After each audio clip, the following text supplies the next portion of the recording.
So today, guys, we're gonna answer Reddit arguments against Christianity. So the first one says the New Testament contradicts itself. It says that Ephesians 2:8-9 says, "For by grace are ye saved through faith, and not of yourselves. It is the gift of God, not of works, lest any man should boast." And then Hebrews 12:14 says, "Follow peace with all men and holiness, without which no shall see the Lord." The argument is that this is a plain contradiction, that in Hebrews it's saying that someone must be holy to be saved, and Paul said someone is saved through faith and not works.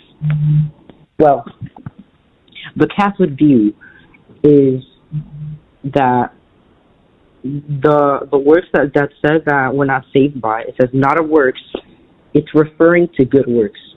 The works which we are saved by is works in obedience to Christ, not good deeds, like almsgiving, giving to the poor.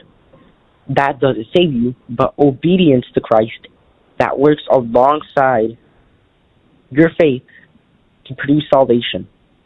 And then the Protestant view is that we're saved only by faith, but that works is the product of faith, and that without works you can't have let's say a perfect faith, and without a perfect faith you can't be saved. So both the Protestant and Catholic view is a good interpretation on this. There is no reason to say it is a contradiction, and there's no good reason to. That is ignoring the Christian interpretations of those verses. So the second argument is God cannot be all-loving and omnipotent.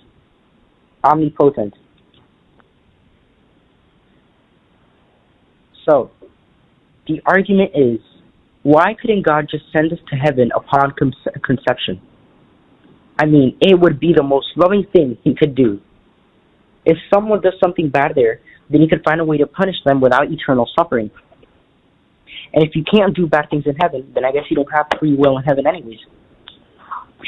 So first I'll answer that last part, that there's no free will in heaven. That is a utterly false claim. In heaven, you have free will. You can do whatever you want. The only difference, which is a really big difference, is that you have no desire to sin.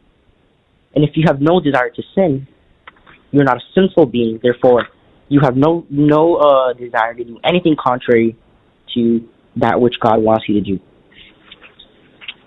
And now we're going to answer, why couldn't just God send us directly to heaven?